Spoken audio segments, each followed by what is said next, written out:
Do you ever yearn? Yearn? Do I yearn? I yearn. You yearn. Oh yes. Yes, I yearn. Often I sit and yearn. Have you yearned? Well, no, not recently. I've craved. I crave all the time. Constant craving, but I haven't yearned. Look at you. Cam, don't start. You're wasting your life. On that note, let's start today's podcast. It's about nothing. Well, hi. Welcome to the It's About Nothing podcast. I'm Cam Hawker, and as always, I'm joined by my friend and co-host, Dr. Nicholas Duck, and our special guest today will be Mark Andrew. Nick, what's our topic for today in the It's About Nothing podcast? Yes, well, today we were going to be talking about aged care as well as healthcare more generally. And for those of you who didn't listen to our first podcast, we started the last one with a little bit of a Seinfeld reference because Cam and I are really just mad fans for Seinfeld. And I wouldn't have thought that in 2020 I'd still be using all these Seinfeld references, but that was actually a bit of that intro came from an episode of Seinfeld, which was an episode where one of the characters, Kramer, decided that he essentially had a midlife crisis, didn't he? Yeah, he decides he's going to LA. He's splitting for the coast. He has a very short bit part in a Woody Allen movie. You know, there's the immortal line, "These pretzels are making me thirsty." And then he says he's got the bug. So he decides to go out to LA to pursue his dream. And he's really trying to talk George into coming with him and also pursuing his dream. Yeah, that's right. And and poor old George is being berated by Kramer because George is unemployed. And I think there's a great line in there where he says something like, you know, do you have any good reason for getting up in the morning? And he's yeah, that's right. I like to read the morning news. yeah. He really like tears George down. There's a few episodes where Kramer does that to George. There's another one where, you know, the famous Bosco episode where Kramer is trying to guess George's PIN code to get in, and he sort of breaks him down. What kind of man are you? You're a man of temptations. You're a weak man. You know, what's your weakness? It's sweets. And he really gets under George's skin there. Well, the reason why I picked that little script at the beginning, because it sort of stuck in my mind that when Kramer was talking about yearning for things, and it kind of as a lead into, I guess, the human condition, which we will be talking about across all our podcasts, but in particular related to today, which was about that we as humans are kind of cursed with the knowledge of our futures. And you know, like any other animal would be quite content with having sort of a belly full of food and comfort.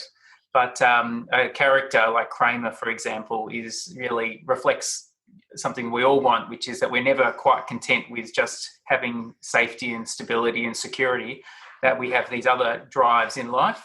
That's basically what yearning is, isn't it? It's yearning for something abstract, something you don't have. Yeah, and I think you're right. Like, it sort of is part of the essence of humanity. It is interesting to consider, what the difference between yearning and craving is. I think craving is about something more immediate, right? And it's potentially like, you know, gluttonous or you know, it's a bit more base. And that's obviously George to a T. Yearning is perhaps something more, you know, it's wanting to, maybe it's about self-improvement. You know, maybe it's about wanting to achieve, you know, life goals, that sort of thing. You know, it could be about personal fulfillment as well. Yeah, I think so. That's really good way of putting it, because I think you're right. The craving is definitely a short-term focused thing. Yearning sounds, people don't use the word yearn much these days, do they? No, I think maybe it makes people a little uncomfortable because it suggests introspection, you know, almost like brooding. People probably don't want to admit that they need to yearn in a way. I think people are probably more inclined to project an image where that, you know, they sort of have what they want, or they've got that confidence where they don't need to yearn. Yeah, well, it implies something very deep down, doesn't it, as well? And one of the topics we were discussing today was going to be around looking at aged care, one of the reasons that popped into our mind, much like the forecasting one, is, it's topical at the moment because in many parts of the world, aged care centres have been hit by the COVID-19, but there's been obviously some problems with aged care for a number of years, all throughout the world. But also, there's the real problem is not so much just the aged care issue. It's this problem of how you deal with aging, death, and dying, and that's the other problem of we don't just yearn for things, but we also have that worry about the future. We don't just yearn for things, but we also have this sort of intense worry about the future, and that there's a really good theory in psychology, and it's got a lot of empirical support for it as well. It's actually quite a bold title. It's terror management theory, and the idea is that the idea of death and dying is just so incredibly terrifying to human beings that from a very early age we learn to basically suppress that fear. Yeah. And we engage in all sorts of defense mechanisms in order to kind of make ourselves feel much more comforted each day. Yeah. And the theory first came about when the researchers were looking at lots of different cultures, and what they were finding was even these cultures that were completely separate from each other had a lot of similarities. Like they had, talk about afterlives. They had symbols, the use of symbols, like for instance, in the Christian religion, the use of the crucifix. There's in other cultures they've got I don't know if this is actually around death or dying or not, but you symbols like totem poles and whatever culture you find, there's symbols around us, right? And then there's not necessarily just religious symbols, but there's also symbols from our countries, like flags, and even the enduring values of a culture are a form of symbol as well. And so the interesting thing about the theory is that when that you can actually make people feel more secure when you prime them with symbols that are kind of related to something that they value or something that's related to their nationality. That's one thing.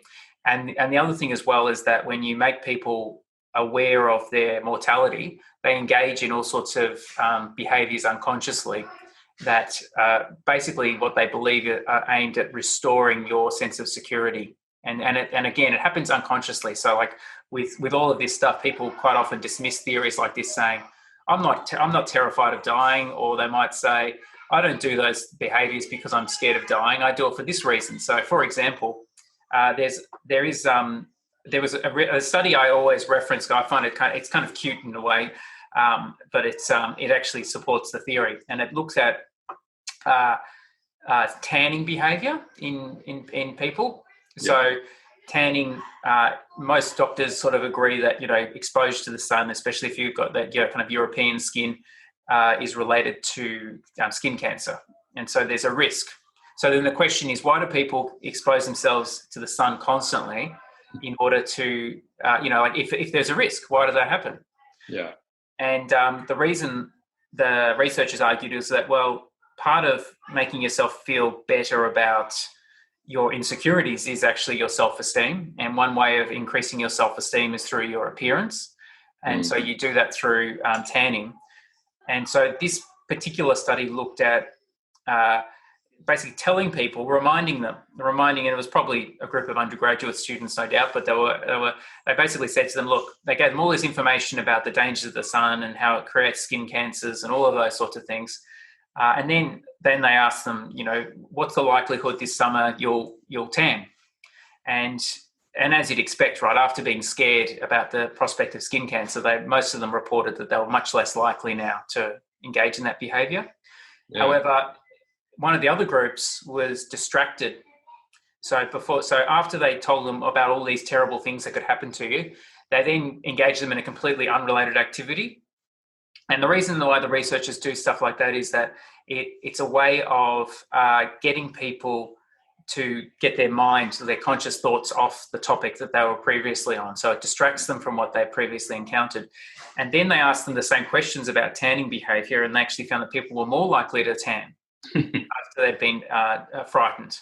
And so the theory, the terror management theory, basically says that, look, what happens is, if you try and scare people with fear, and you're actually fundamentally challenging their mortality, then deep down they want to basically counteract that effect. And unconsciously they'll do all sorts of things to do that. So they'll do things like they'll focus on their appearance at the expense of their health. They'll drive faster in cars as well because it'll, make them feel alive again, and it maybe gives them a boost of self-esteem.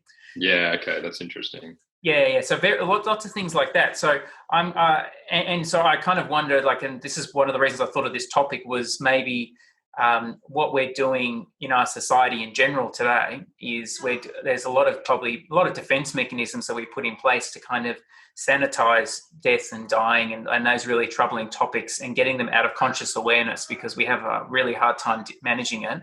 Yeah. And we no longer see it in many ways. We see it in movies. We see it in, Arnold Schwarzenegger goes around, killing people in all the action movies, and it's all entertainment.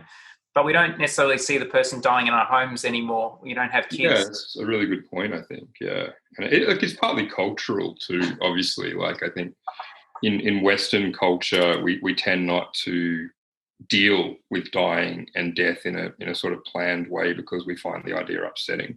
So part of the problem is we shelve it. And maybe that, will feed into what we talk about with aging and the way we handle aging. Whereas, there's other cultures out there that probably accept, dying for more what it is.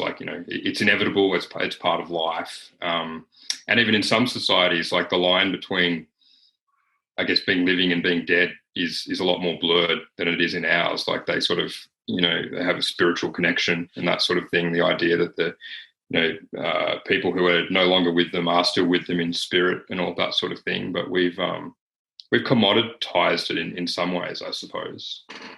Yeah, well, very interesting, isn't it? Because I was thinking about today how the whole,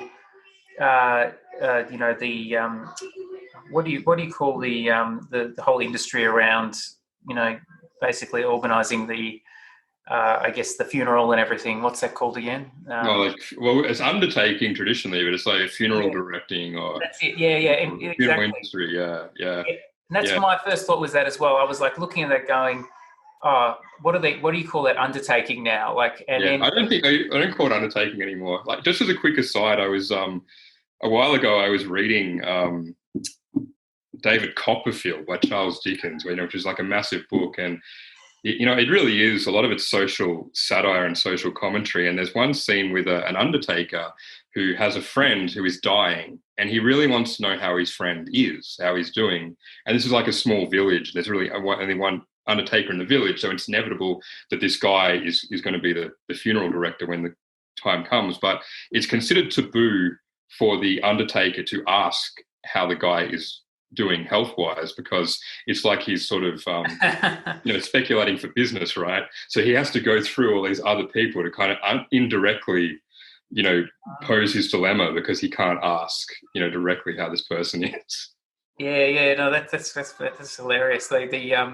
I'm kind of thinking what an interesting industry that might be. In fact, even to talk to someone who works in the industry. Oh, it should, yeah. There's a very famous book, and Mark may have heard of it, you might have too, Nick. It goes back years and years ago. It was written by one of the Mitford sisters, and it's called The American Way of Death. I can't remember which Mitford wrote it. Not the Nazi and not the communist. There were all kinds of Mitford sisters out there. But she writes about the undertaking industry in the US, I think in the sort of 1950s and 60s. So that's still a long time ago. But even then, in the US at least, it had become sort of almost done as a production line kind of things. And there are unusual stories out there of funeral parlors in the US where they have a drive-in service or a drive-through service. I'm not really sure how that works. Maybe it's drive-through cremation or something like that, yeah.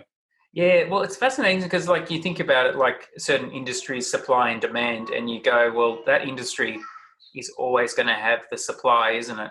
Yeah. Supply, demand, I should say. Well, yeah, so it's always going to have demand, yeah. But for them, the supply will always be coming through, different. Yeah, indeed. Yeah. And so part of that, and obviously in today, we kind of outsource so many things, right? We no longer have to be be able to fix our own plumbing and, play around with the electricity or anything like that. In fact, you're Yeah. forbidden to do certain things as well. Most of us don't know. Not only do we not know how to repair our cars anymore, most cars it's quite hard for us to do so, because if you pop the bonnet in a newer car, you can't even get at the engine block anymore like you could, with a car even 10 or 20 years ago. Yeah. Yeah. So there's probably a practical reason for that, and there's also I suspect there's probably also maybe a deeper issue where we went with aged care, for example, where it is very confronting to have someone, say, living with you, or lots of people, maybe parents or grandparents living amongst you in their sort of final days when they're very sick. Yeah. And it requires a lot of not only a lot of attention, but I think in many ways there's a practical reality of it, which is that there's medicine and good facilities and things. So you kind of go, well, they're going to get better care there. Yeah, and I mean, a big part of the conundrum, which I'm sure we'll get to when Mark joins us, is that people are living longer now. So, our grandparents' generation, or certainly their parents, only 40, 50 years ago, life expectancy was shorter. So now that it's longer, people are living longer, but they're not necessarily living a better quality of life all the time, whether that's, the reason dementia rates are much higher than they were previously, I assume, is because people are living longer. So, if you're going to live into your 90s and possibly even 100s rather than into your 70s and 80s, you're going to potentially experience more problems. So it's harder for people to stay in a home environment longer term, I think. And probably culturally, with the family dynamic, probably in Western culture, even in Australia in, the 50s, 60s, it was fairly common to have grandparents living in the home, parents living in the home. That's become less common now.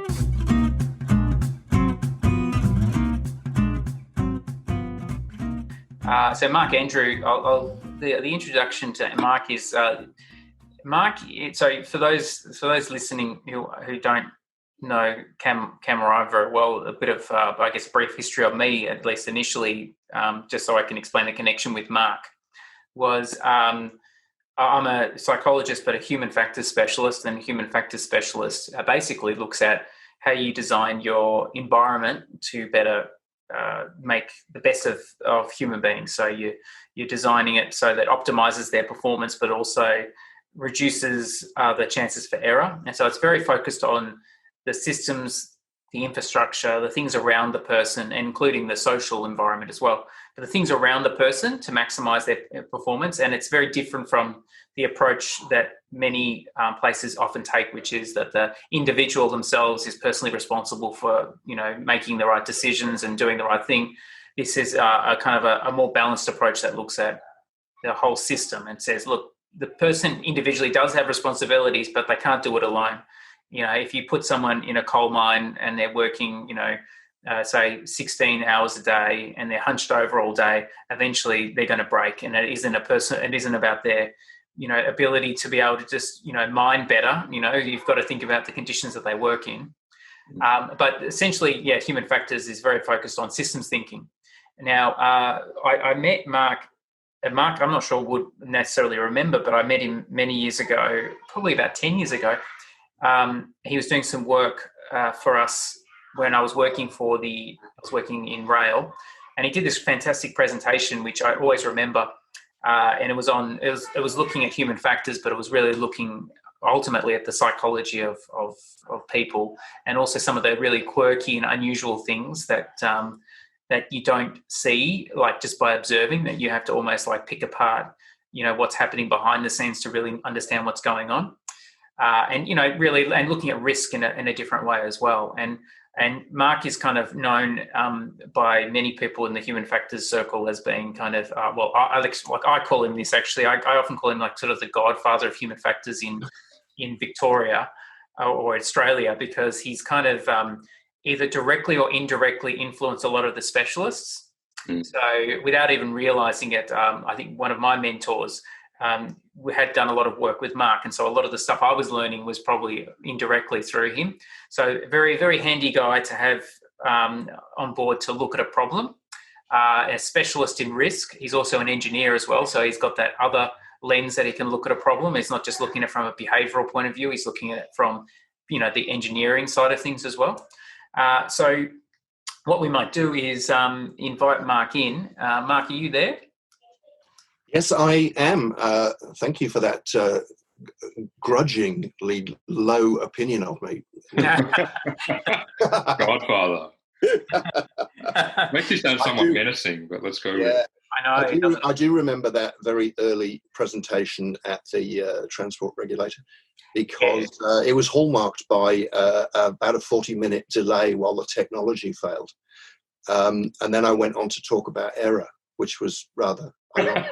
Okay. I forgot all about that. Brilliant. If you don't like human factors, then Mark actually goes around and puts a horse's head in your bed. That's why they call him the Godfather. Indeed, yeah. So Mark and I have an interest in healthcare, and he's worked on all sorts of interesting projects in healthcare, so he's got quite a real interest there as well. So maybe just as a starting point, Mark, you do have an interest in sort of aged care in particular. Why do you have that interest? Yeah, well, it's a lot of the things that you and Cam have been touching on. There is such a longer runway to death now. And I've been through it, not death, but, vicariously, grandparents and one parent. And it's this thing that, that the academies do spend a lot of research and thinking about dying and death, but the poignancy of our conception of our ultimate demise is really, as you said, through your terrorist management theory explanation, it is something that lurks just over your shoulder, and every now and again it taps you on the shoulder and you whirl around and it's not there. It's something that actually does define a lot of our, the 4 a.m. thoughts, these types of things. And the cultures and the societies, I'll probably use those terms interchangeably, but the societies around the world that have such different approaches to death and dying is just so amazing.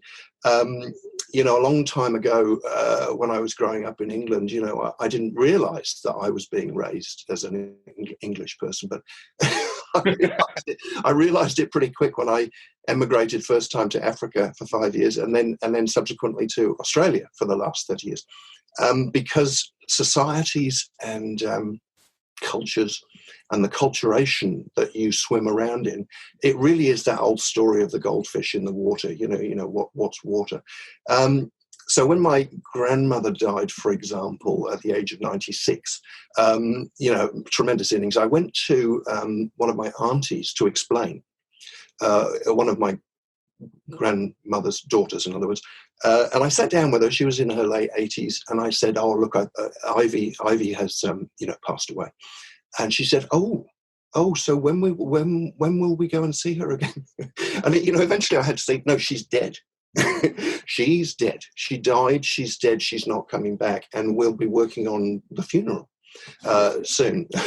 And a very similar thing happened, with other elderly members of my family.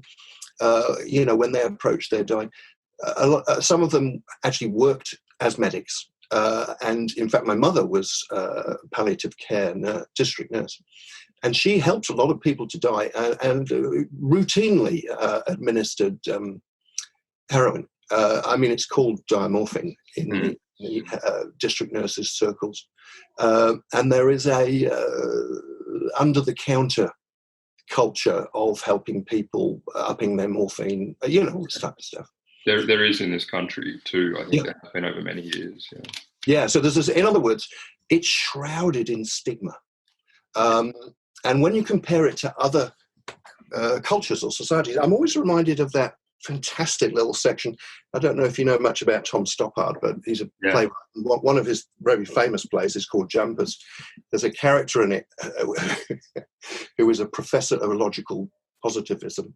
And he has a little bit where he's talking about elderly cultures in the play. I love it. It's one of my favorites.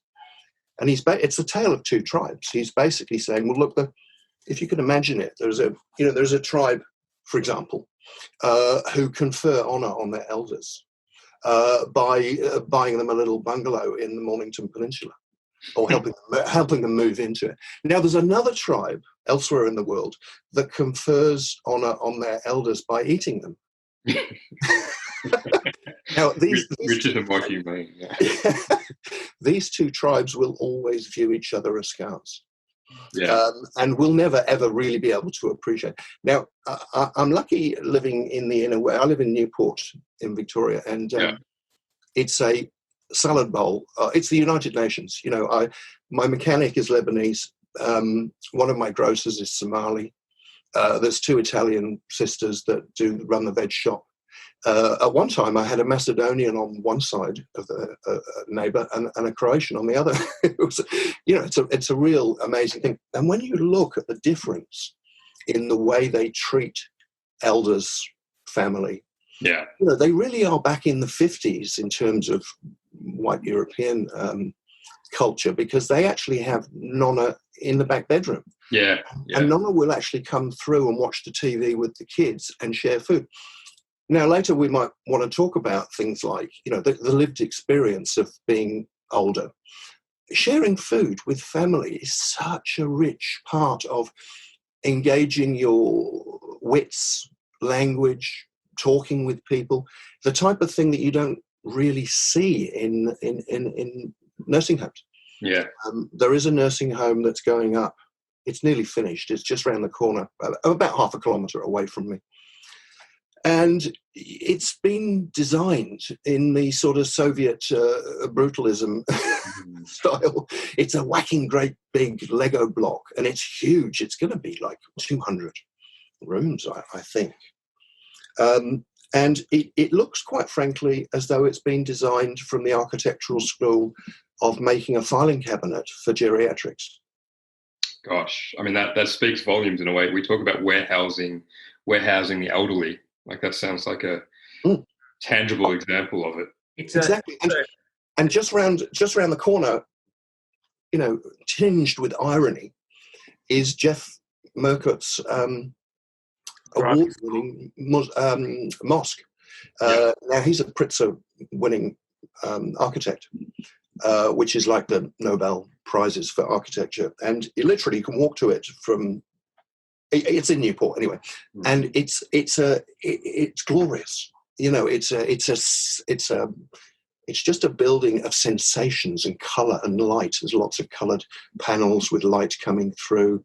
It's amazing. And when you walk into it, in terms of design, which I think is one of the topics you highlighted at the beginning about designing for ageing and the elderly and so forth.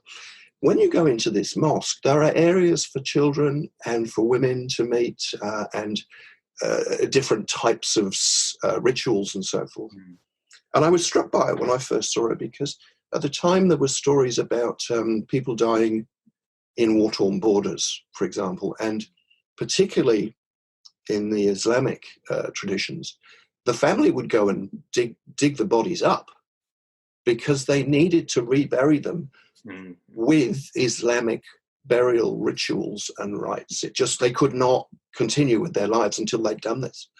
It's such a different view of the life cycle and where somebody is treated in terms of a burial rite, for example. Really, really highlighting some quite rapid changes in Western culture. In England, for example, there is a really big exploding. You were talking about funeral directors before. When my mother died, it was a long runway. She had motor neuron disease. And so, you wouldn't wish it on your worst enemy. So when she died, before that, she was still compass in terms of talking, and she said, I want a natural burial.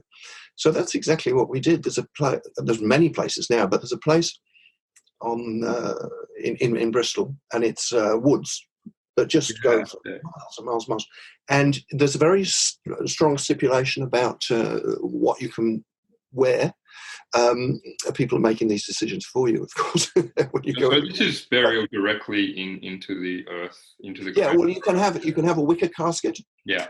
But no metal, no hinges, all that type of stuff. Yeah.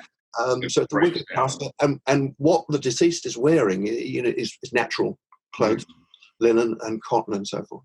It was amazing. And going back a couple of years later, everything's grown over. No headstones. Right. And within a few months, everything's overgrown, and the deer come down, and they're nibbling away at the. It's beautiful. Yeah. So I put my name down for that in my living will. Yeah, I mean, I like. Yeah. Cremation's become very popular, for want of a better word, in Australia in the last, I guess, 20 years or so. I suppose that's. I mean, part of that's just the necessity of there's a lack of burial plots, right? Yeah. Yes. But the natural one sounds interesting. Well, what it does is it avoids the carbon footprint of the energy required for cremation, and also I don't know if you've ever been to somebody's house, and you do you do have the problem of the ashes. Yes, you do. It's like a bad smell that you can't get rid of, because what are you going to do with it? Are you going to throw them away? You're going to sprinkle them in your garden? You're going to put them off the beach or whatever. Well, unfortunately, this little tin can become a bit of a enduring legacy. There's a good rule in movies. There's one. The first one of them is, and this is the film critic. I don't know if you ever read Roger Ebert, the film critic.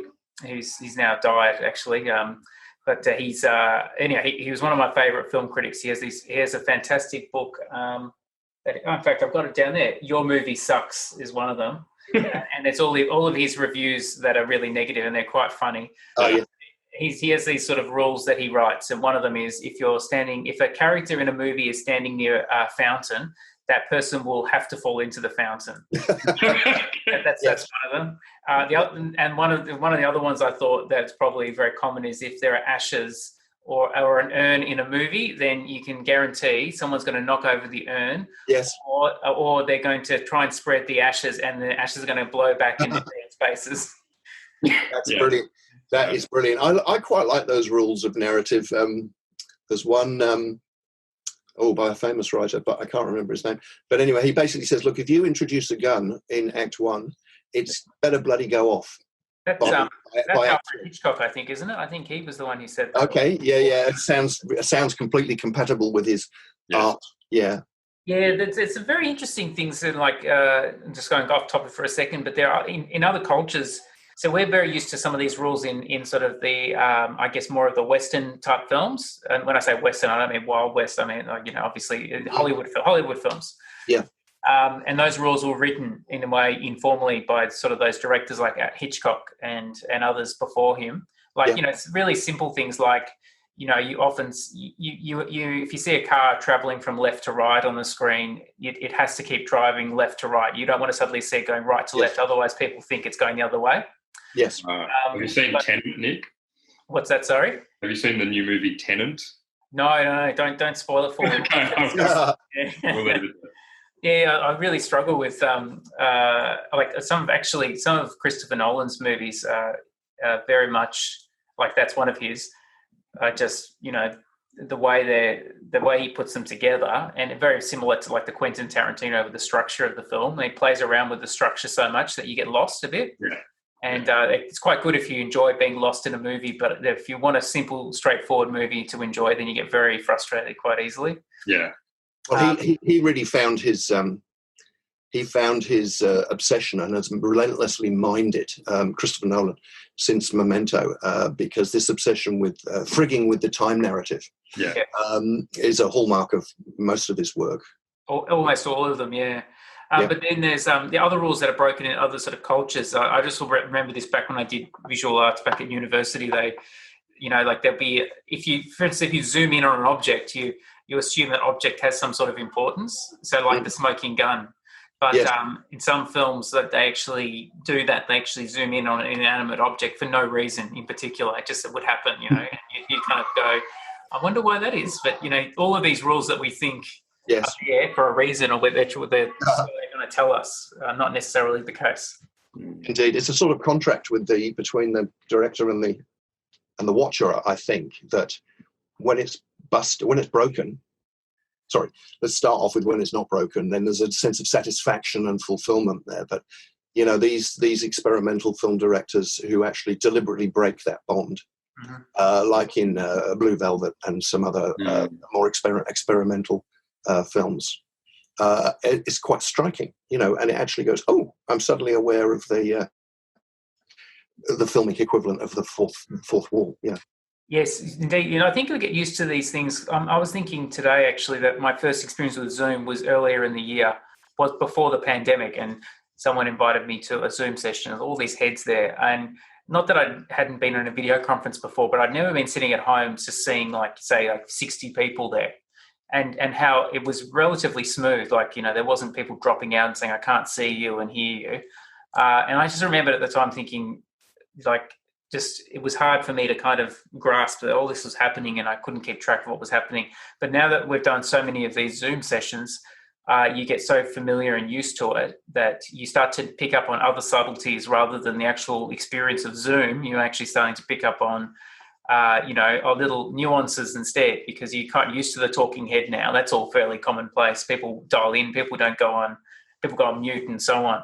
So, yeah, so something about getting trained with things, I think, that you, have that initial, I guess something's foreign and unfamiliar to you at some point, and then you can almost build on that rule later because people get used to it. So people in film get used to playing. They might have seen Pulp Fiction or something that plays around with the narrative a little bit, and then they're actually more open to a film just completely going all over the place because they're actually used to the concept or the idea of the narrative being broken. Mm-hmm. Now we're probably moving a little bit off topic, which is fine. But I guess in terms of the aged care situation, one of the thoughts I had was. One of the problems, aside from, you know, there's obviously this, what I think you're referring to, it's almost a stigma, but also there's also like a mysticism as well about death. And I think maybe because we don't always look at it face on all the time, we create these abstractions around it and all sorts of rituals and all sorts of beliefs and things. And you wonder if, you know, to what extent are those things put in place as a bit of a defense mechanism. But then the other problem as well, aside from trying to keep death sort of at arm's length, is a really practical one, which Cam alluded to as well, which is just sheer volume. And then you, Mark, you're talking about this building that's, you know, this sort of Soviet era type of building, and you sort of almost think, I can understand why there's an investment in something like that, because someone's trying to solve a volume issue where they're just going, we literally do have thousands and thousands of people we've got to accommodate here, and we don't have the money and the time and the luxury to design something that's going to be the best possible experience for every individual. It's a bit like when if you go to Disney World or someplace like that, you know, ideally the ideal experience would be that you don't have to wait in line anywhere, but when you get large volumes, then all of a sudden the experience starts to decline. Yeah. Well, indeed. Sorry, Cam, go ahead. I was just going to say briefly, I think one problem in that mix, you know, it's more of a reality than a problem, but the generation that are aging now and becoming older have much higher lifestyle expectations than generations that have come before that. There's nothing wrong with that. That's just the way it is. They've, you know, on average enjoyed better quality of life, individual choice, all sorts of things, where it's a sort of generation that literally grew up in the Great Depression and World War II, in a broad sense, had probably less expectations about what sort of experience they would have getting older. So that's a challenge because, as you said, Nick, there is that volume reality as well. Some people will be able to afford, you know, better services growing older. At one end, you'll have more and more people who are choosing to have in-home care and may be able to afford that. There'll be other people who will want to stay at home, won't necessarily be able to afford to do that, but it may make more sense for the state, for the government to look at subsidising that where they can, rather than necessarily putting people into residential care. I concur entirely with that. I think there is a slow-moving force in the economics of elderly dwellings, care packages, etc. Because, of course, you both alluded to this enormous supply and demand in end of life, and also not just end of life, but elderly, older people. And so what inevitably happens in an economic vacuum is the commodification of services. And hence we see these nursing homes going up for a very good reason. They're really good businesses. If you wanted to get into a business and put a couple of managers in who then start trawling for qualified nurses and care assistants, that's quite a tidy little business. You'd probably get, a 20% return. So, it's there. But it's all, I think, I'm just, I suppose, paraphrasing what you've been saying, is that it's a result of our obsession with ourselves. I mean, we are, going back to Nick's analogy of the animal that actually does know about what happens ultimately, unlike, say, a dog, we think. We have got this amazing focus on ourselves. Somebody said that, we've got essentially this brief blink of existence bookended by nothingness, which I think is brilliant. It's Maria Popopov, I think, who does the brain. Never mind. It's a weekly thing that arrives in my email. And of course, if you look at it, really, let's say we get gifted 80 or 90 years, you were never really frightened about before you were born, because there was nothing. And of course, after you're dead, there's nothing. People will disagree with that on spiritual grounds and so forth. But if we can take it as one of many possibilities, we've got this enormous focus lasered in on the last 20 years. And of course, the affluence of Australia in the last, let's say, 30, 40 years, with all of our mineral resources and exports and so forth, means that an average middle class person could easily retire with more than 1 or 2 million in super, plus a beach home, and so consolidating the assets in their, say, 70s to make some decisions about elderly care is not unreasonable. And even somebody who is more in the labour market and actually just squeaks through, having paid off their mortgage, still in a metropolitan city, ends up with a big wad of cash that they could use to buy those care and services. The thing that fascinates me is the paucity of design in all of these offerings. There is Mirvac is putting up a big thing here on the edges of Newport with Altona, and it's a great big new, and it's very highly marketed for the plus 50s. So there's there's drawings at the moment. It's just it's dirt at the moment, but it's going to be quite a big thing with little cafe enclaves and a little meandering tree-lined walk by the lake. This type of stuff, and this looks quite attractive. But there's an enormous amount of design going into that, but not so much the nursing homes. So a bit recursively, I'm going back to this Soviet-era brutalist architecture just down the road here, where it's about the bedroom, essentially, the living quarters, where the nursing staff, and I know this very well, and I have sympathy for them, with my in-laws who were in an adjacent nursing home. Essentially they were managed by the nursing staff, not out of any maliciousness, but they really wanted them in their rooms watching their own television, because they were just really easier to manage. And of course, what that does is it impoverishes all of their connection and conversation opportunities, and therefore accelerates dying and death. And it does happen. It happens to, you wouldn't wish it on your worst enemy, and yet you actually, people see their own grandparents and parents suddenly being put into what essentially is a prison. Yeah, and this is, sorry to jump in, what you're describing is in what I think is that referred to as a low care setting. So in aged care, there's low care and high care. So your in-laws that you're talking about there, they're low care?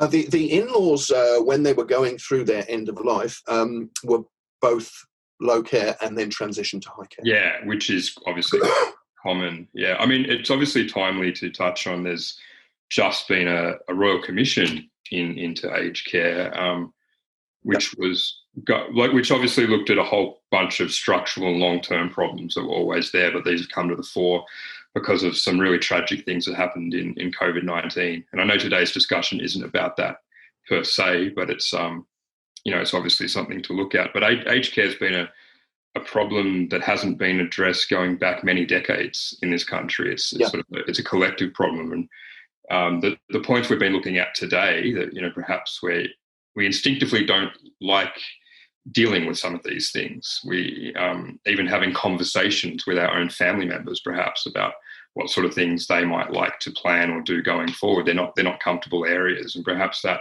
feeds through to the policy world as well.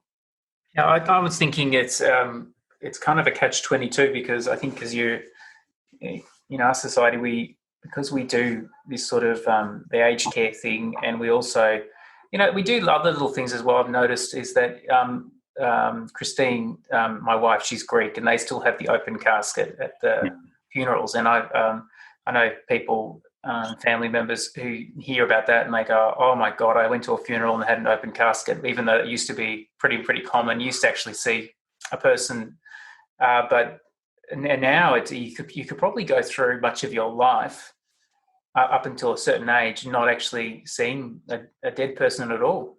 Yeah, it's just funny. I had a conversation yesterday with my barber. Yes, I do have a barber. And we got to talking about this, and I actually was with my grandfather when he died. He was in palliative care, and we talked about that experience. And I think after that, a lot of people came and asked me if I was okay, and they expected that somehow my trauma would be greater because I had been with him when he died. But it was, for me, actually, it was a lot easier to deal with the reality of him no longer being alive than to actually have been literally sitting next to him holding his hand when he died. And it was fortunate in the sense it was a very peaceful ending. Like he'd been like Mark was talking about before about long runways. It had been a long runway. He'd been ill for a long time. Palliative care obviously manages these things and provides a level of comfort. It wasn't without its challenges, obviously, but it's rare for people these days to see dead bodies, I suppose, and that's not a bad thing per se. Like, I can understand that's not something that we necessarily want to see. Well, it is interesting. I'm really glad you raised it, because it's like that. If you could wave a magic wand over the education system, one of the first things I'd do is I'd say, look, you must teach children about money. And about ritual savings, because it'll really pay off at various points of their life. And the other thing, if you could wave a magic wand over the education system, is we need to have death and dying as part of the lived experience, starting with childhood. Because what happens, this certainly happens in English culture, is that the stigmatization and the marginalization of talking about death and dying and dead bodies, it really does create a spooky, I saw something nasty in the woodshed, and nobody talks about it. Nobody talks about it. And then when it comes to your first grandparent falling off the perch, well, they don't fall off the perch. Nowadays it's a long, drawn out bloody thing. And I wanted to understand both of your opinions on the slow growth of conversations about euthanasia. Yeah.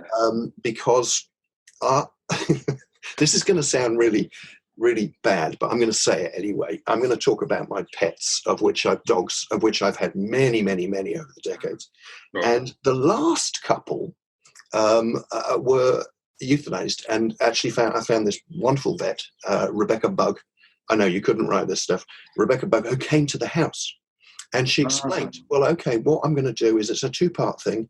First injection will actually put the dog to sleep, and the dog was in my arms. Yeah. And so it went to sleep, and she said, so now I'm going to stop its heart. And she did. And it was beautiful. It was beautiful. The bloody dog was 19. It really needed to be put down because it was going to go on and on and on. It was deaf and blind and, couldn't walk, but it wasn't going to bloody die.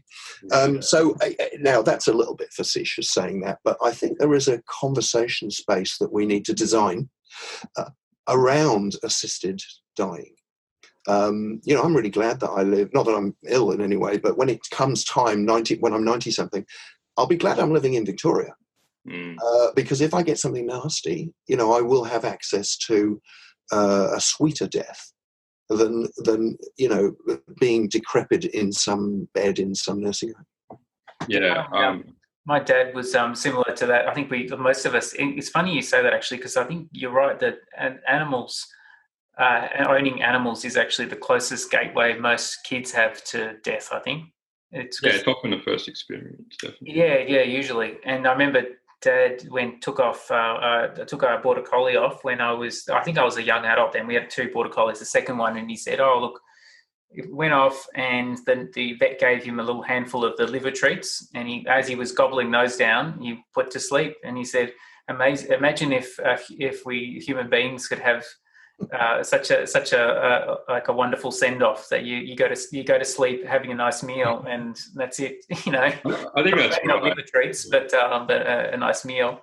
Yeah, I have had similar experience to Mark. So we only have dogs now, but we did have a cat up until a few years ago, and we had her put to sleep, and we actually did it at the vet, but I had her in my arms, and it was very much the same experience with the vet talking me through it and just being incredibly patient and understanding with the process. And and I did reflect on it at the time that I was able to give her something a lot more comfortable than I've seen other people have necessarily.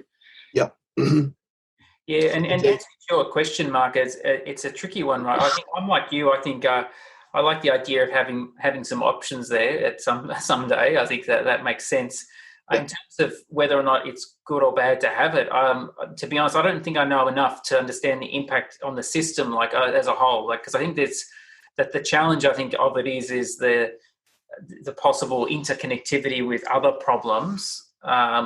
Which I don't know actually are problems or not, but I suspicious of certain things like, remember the classic one people bring up is the older person feeling obliged to go off and have something because, and I just from a human error basis, I believe that those things probably will happen, and they won't happen necessarily in large volumes, but I think from time to time, there'll be some bad side effects to having it, but it's a tricky one, isn't it? Because it's like on the whole, it could also be mostly good, but there might be some drawbacks to it. There must be data out there. I'm assuming, like maybe Mark, this more than I do, but in like certainly some European countries that have been doing this for assisted dying for a long time now. I'm thinking over 10 years in Switzerland and maybe the Netherlands and some other places, like whether this is what Nick's talking about. It's certainly a risk in theory, but whether it's something that's played out in actuality. Yes, I think there's some cases where we could be very comfortable about minimizing or eliminating error, and that's where there's terminal illness involved. And the person is completely cognitively there's no problems, can articulate themselves, can have a lawyer, all that type of stuff. Yeah. And it's also them that actually starts the process, requests and starts the process. Yes, yes, indeed. There's a danger space there. Yeah. Where somebody could feel coerced, but not talk about feeling coerced. It's that big gap between the inner world and what somebody presents as. And how do you bridge that gap? It's a real gulf between an elderly person who is cognitively, completely au fait, and actually says, "No, it's time for me now." And how would you ever be able to test and prove that? It's very, very interesting. But there are things worse than dying. I have observed in my in-laws were in a local home called Duty Gala in Yarraville. It's actually in the news a lot. Yeah, yeah. Yeah. It's in the news because there's a big COVID outbreak there. Yeah. And I know that place like the back of my hand. And unfortunately, my partner Liz and I would go and visit them, the in-laws, this is, and we're there a lot, particularly Liz. And I noticed that other residents, quite frankly, I looked at them and always made a point of talking to them and bringing the dog around and, all that type of stuff, because the pets are amazing in homes. But I noticed that there were some people that were quite obviously heartbroken. It was sort of this sense of, and they were trying to hide it.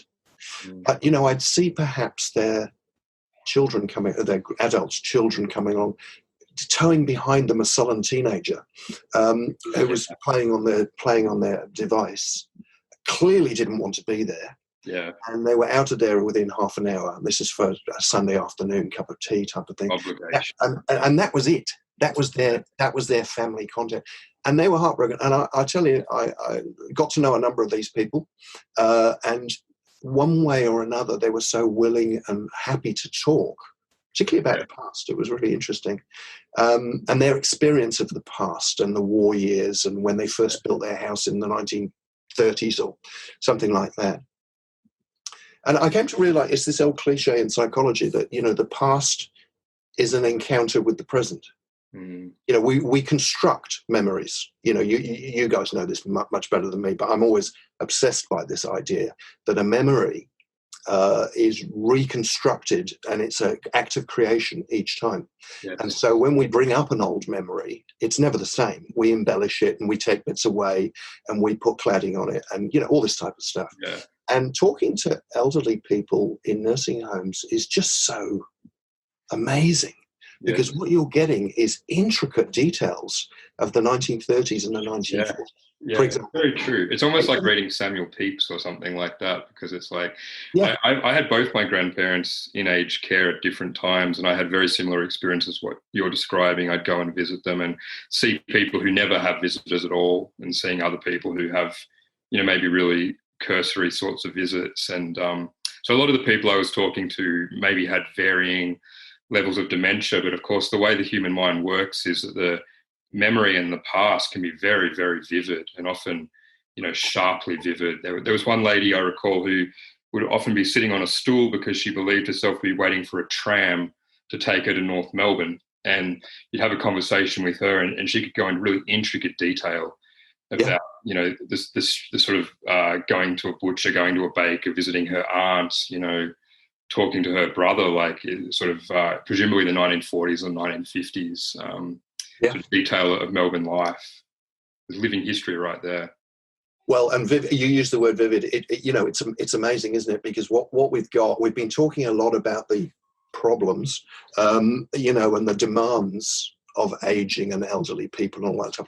What actually we've got, it's a two-sided coin. What we've actually got is a window into the past, a repository of such vivid, glorious memories. And, there's a couple of people in the UK that are going around taking oral histories of people so that they can be passed on. I remember my father-in-law, who was born in St Kitts, telling me about how, the boat's just come in.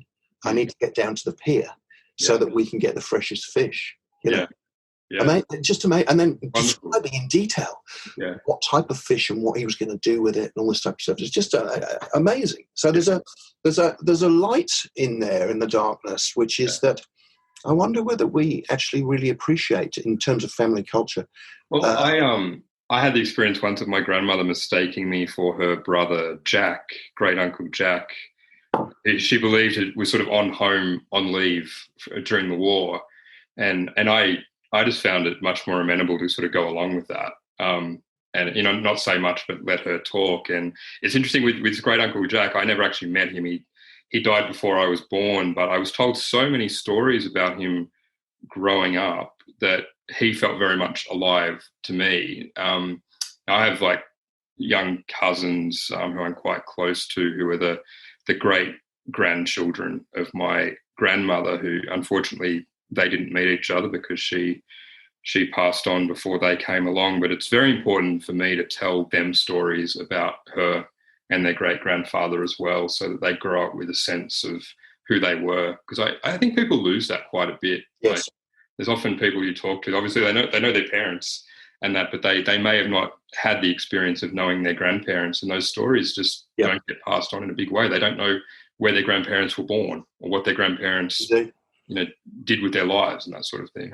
Have you guys followed at all the stuff that Elon Musk is doing with the chip, the microchip that they'll put in your brain? Have you at all? No, please tell me. It's quite a game changer. Like, and you hear him talking about it. That it basically I think it's called it's like a neural chip, and what they're testing it on pigs at the moment. But basically, the first version is going to be looking at helping people with essentially like dementia and other sort of cognitive impairments. And the chip will basically replace functionality of parts of the brain that are no longer working.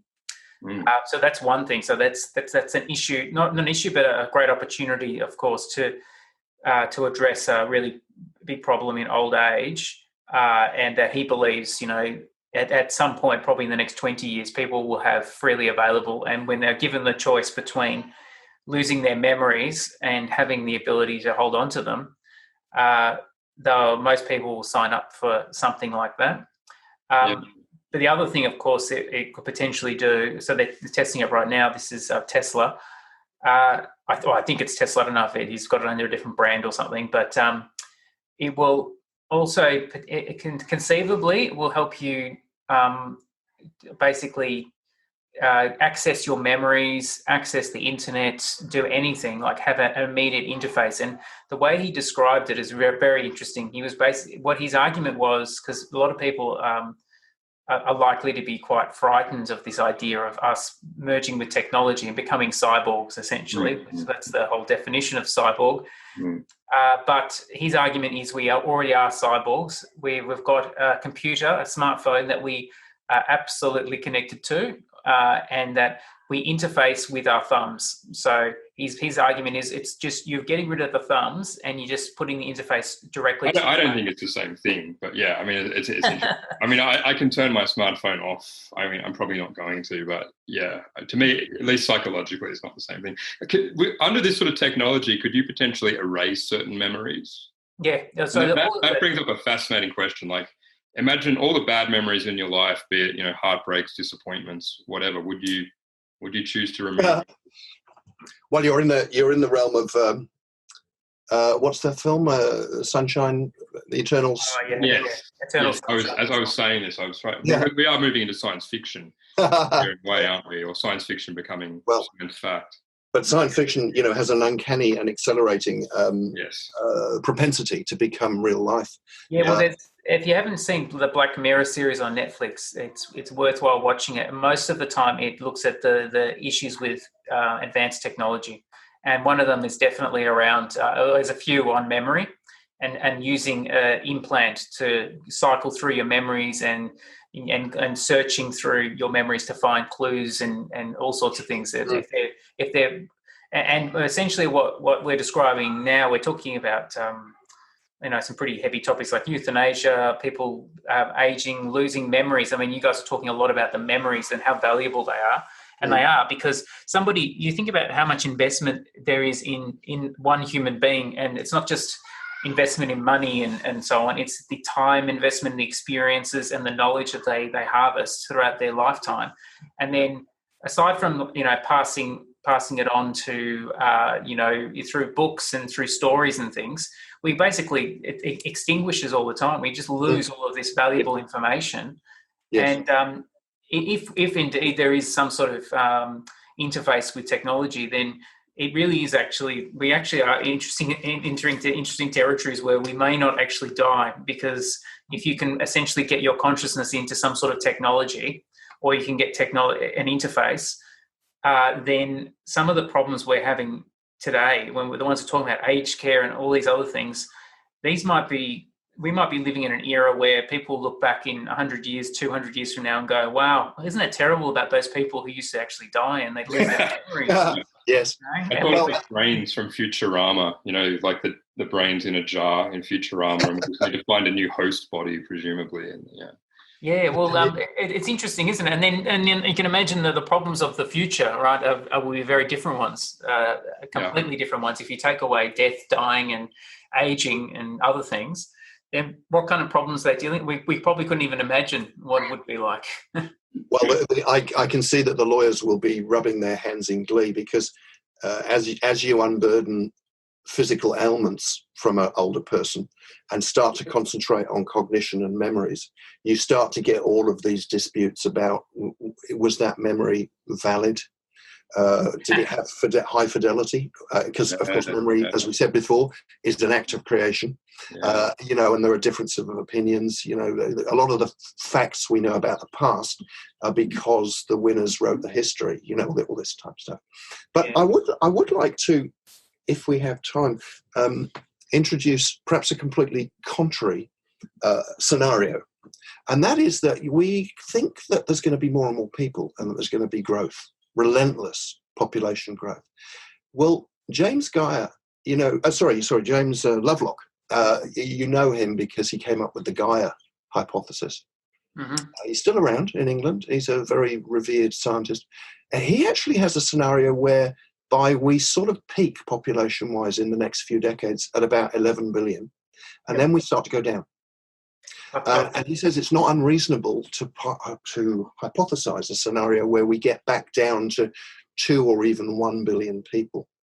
So it's quite a radical, how radical scenario. Now, how does it happen? Well, it's really interesting because a couple of really big pandemics in the future, the next decade or so, would do half the work. But he says, no. Most of it is through the empowerment of women. Yeah. So, lots of parts of the world, women have lots and lots of children for all sorts of reasons. But through education, and perhaps a bit of microcredit, these women all around the world will start to make different decisions and populations will come down. And through technologies like, it was only in the 1960s that the kind of contraceptive pill was invented. So the burdens of contraception are going to start to become much, much easier, better for people. There'll be an injection that a man could take that would, see him basically not a conception risk for say a couple of years, and you just go to the doctor and have that every couple of years. So but the biggest one is the empowerment of women, because we tend to think that what we see around us in our rich country is like the rest of the world. Of course it's not, and a lot of the population growth is happening in other areas. So that's sort of interesting in terms of elderly people, because we'd be desperately trying to cling on to them. Yeah. Because they're part of the market, they're part of the workforce, etc., and everything could. It's not going to happen overnight, but it could sort of reverse what we think of as our future. I've heard that a while ago, Mark. It's interesting, isn't it? Because I think there has been this bias for a while that, and we've all had this sort of instinctive thing where we think, wow, we breed like people in The Matrix, that movie, The Matrix, they refer to human beings like bacteria. We just keep spreading and spreading. But the reality is in certain, especially very, what do you call it? First world country, I guess, where you've got lots of education and lots of careful planning, contraception, all of those things, then birth rates are not as big of a problem as they are in other parts of the world. And most of the planet is catching up. That's one thing. And then the other one, I think there's some, I don't know it in detail, but there's certainly some puzzling birth rate dropping around the world. In Japan, I think they've got some serious problems. I don't know if that's just because of the of women, like and having and with contraception and the rights and the planning and entering the workforce. It's partly because of young men not leaving their bedrooms in their parents' homes playing video games and stuff as well. Yeah. People not dating and procreating. Yeah. Yeah, I've heard that. And then it's quite possible, for all we know, there could be all sorts of things that could happen.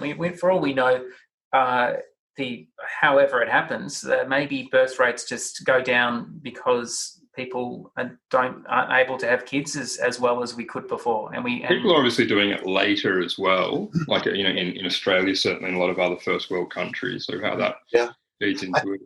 Indeed, and all of these reasons, there's others to do with male fertility. For example, some of the Scandinavian countries are seeing plummeting male fertility because of the soup of chemicals in our environment and so forth. But I think it is good. Like I think it's interesting because I know people are worried about this ballooning of the population and just ever replicating and so on. But I think there's lots of things like that which I think I'd be interested in discussing in these podcasts around these sort of assumptions we've got, which we grow up with. But is this really what our future holds? Because there's so many things that you can't predict as well, things that come around the corner and technologies and things which actually completely remove problems that we used to have or that we think are going to persist. And certainly, I think what we'll do is, Mark, we'll invite you back for another topic in the coming weeks as well. So we're the topic I was thinking of covering next week was looking at personality in leadership and the unusual personality. So that was an idea that we had for the next one, and there's a few others that we've got planned as well. Yeah. Excellent. Sounds like a good plan. Yeah. Great. I think that personality factor is interesting because growing up in sort of industrial jobs, the 1950s, should we call him, it's nearly always a him, desk thumper, who rose to the top because people confused confidence with competence. So somebody who's super confident, became the person who was just moved out the front. And of course, what now we're sat with, as a result of that, is a bunch of senior managers who all exhibit the Dunning-Kruger effect. The Dunning-Kruger effect. That's where incompetent people are often so incompetent that they also don't know how incompetent they are. Yeah. That's the. You can have it in politics too. I mean, it's a much bigger discussion, probably for its own session. But yeah, of course, absolutely. So we might wrap up, guys. I think that's really good. I mean, I'm really pleased you came along, Mark, for our catch up. And as I said, we'll catch up again. I think so. Maybe think through some topics you might be interested in having a chat with us about.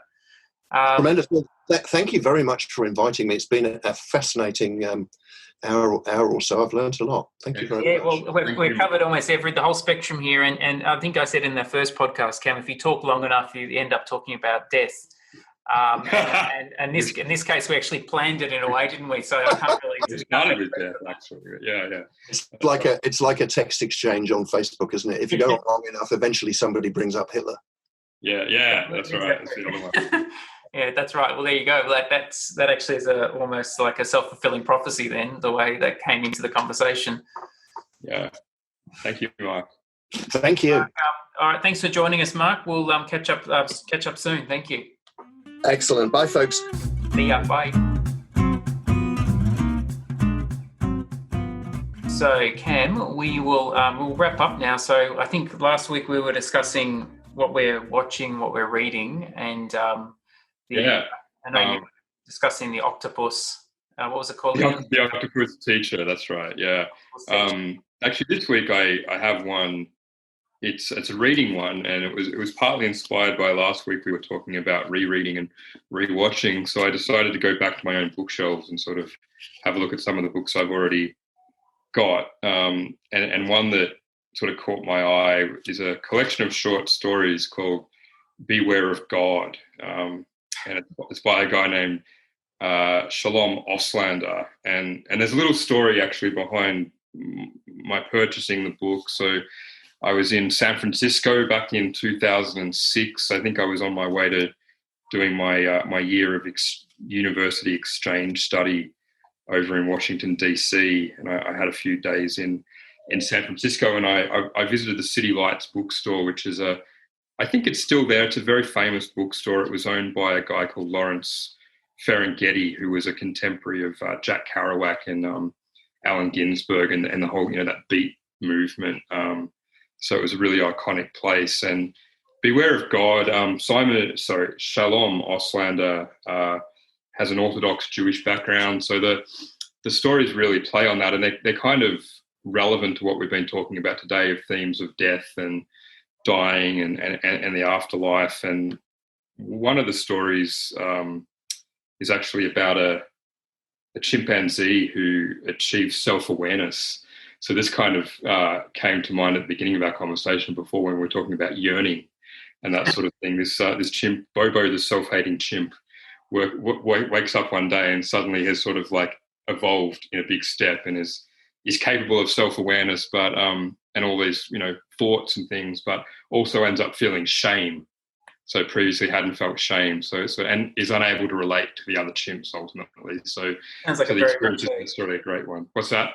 Sounds like a lot like a sort of a Genesis type story. That's right. And there's another really great one here, the one I was sort of going to mention originally, called Prophet's Dilemma, which is about a guy who he's watching the Jay Leno show at night, and suddenly God starts talking to him through his TV set and commands him to go and perform various tasks. So it's like, you might recall in the Old Testament, it's pretty common for God to start, talking to people and communicating with them directly, and inspiring them to do various things, like with Moses, obviously taking his people out of Egypt, finding the land of Israel and back into freedom. But in the 21st century, that's not something we'd, normally expect to happen. So it's sort of this combination of the divine and the pretty banal, and over time, the character Schwartzman, his name is in this story,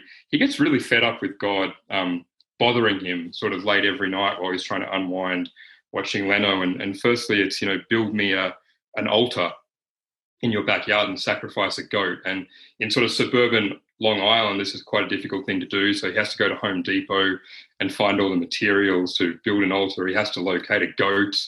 He has to explain to his neighbor what he's doing. His neighbor freaks out and starts screaming when she sees him cutting the throat of a goat. And the crescendo of the story is God wants him to build an ark. And building an ark is, an even more difficult thing to do. So he again goes to Home Depot and has an argument, because God specifies that the ark needs to be built out of cedar. And the guy at Home Depot has, various other recommendations, isn't fazed by the fact that Schwartzman wants to build an ark, just has various views on what sort of timber he should be using. And I guess I'm giving away the story, but it ends with Schwartzman ignoring God, which is really quite interesting. So, so what does he spend the rest of the story hearing the voice still? And I think that's where the story ends. So it's like God, he does go and build the ark, and then God's never entirely satisfied. And the God is very much an Old Testament God who's vengeful and quite insecure. So if Schwartzman isn't responding to him pretty promptly and fully, God gets really angry. But over time, Schwartzman starts to believe that God's threats are pretty empty. So God threatens to smite him and send, locusts to the earth and all this sort of thing. And Schwartzman, after a while, is like, yeah, again with the smiting. And eventually he sort of discovers if he doesn't respond to God, then God moves on to the next person. All right. So this is, isn't it funny, because certainly if you were to have an experience where you're hearing the voice of God, then the first thing the doctor would do is write you a referral to the psychiatrist and run all sorts of tests, wouldn't they? I guess it's probably always been a dangerous thing. Like if you go into, cultures in the past, if you claim that God was speaking through you, that could potentially make you a very special figure in society, and you might be considered to be a holy person. But conversely, you could be considered to be a witch or something like that, maybe depending on the circumstances, maybe depending on what you claim God was telling you. Yes. So it's well, especially if that God isn't technically, I'm not sure what was before Moses. What was God before Moses? If Moses even existed, was there a God that they actually believed in, or did God come about through Moses? Yeah. So you're testing my memory, but I know one big thing of that when God's speaking to Moses is that he's very big on being the only God. So before that, obviously, most cultures had worshipped various deities. Yeah.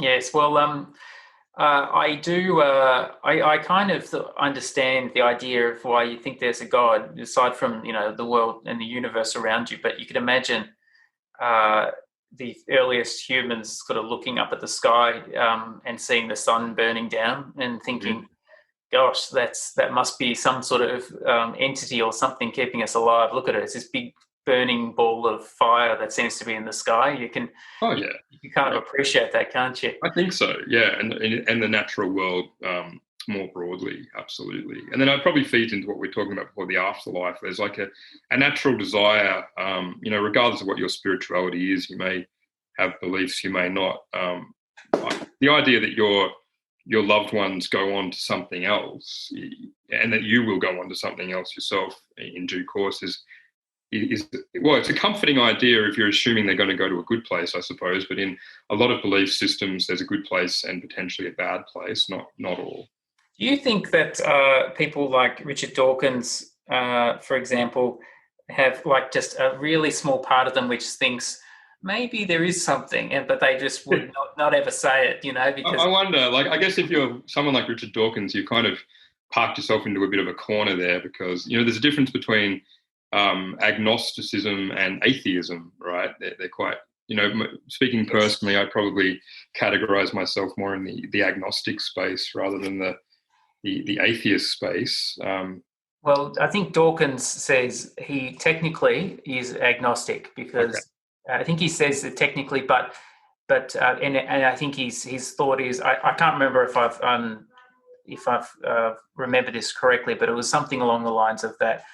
I'm agnostic, as every atheist is agnostic technically, but are so extreme in their agnosticism that are essentially atheists. So in common usage, the word atheist makes sense, but yes, there's no way of knowing for absolute certainty. No one could absolutely know for sure. So technically everyone is.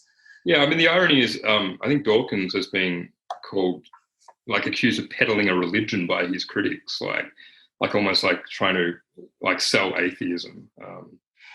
Which I think the only thing that's common to religion and sort of the absolute commitment to science, the only thing that's common, I think, is maybe the passion behind it. But in terms of being the same, I think he's rejected that many times. He said that religion is ultimately based in faith, and science really isn't, because if you really, in science, if you have a theory and it's tested many, many times, and then someone comes along and proves it's incorrect, you don't still stick to the theory. You move on to the next. There's a key word there. You said faith. There's a great quote. I think it's H.L. Meakin. Faith is an illogical belief in the improbable. So faith doesn't depend on facts or data to underpin it. Talk about a leap of faith sometimes. So it sort of requires you maybe to suspend belief. Yeah, well, and it'll be interesting because we talked a little bit about a very heavy topic, and I was mentioning before there's defense mechanisms that come into play unconsciously. So we've got to be very mindful, you and I and Mark now, about all these defense mechanisms after bringing this topic up into our conscious awareness. What will happen tonight, for example? Absolutely. What will happen when we stop thinking about it? Will we do anything different? Now that we're aware of the fact that could happen, what exactly would that look like? Good catching up again. We'll reconvene next week, I guess. Absolutely. Enjoy your weekend. Thank you, Nick.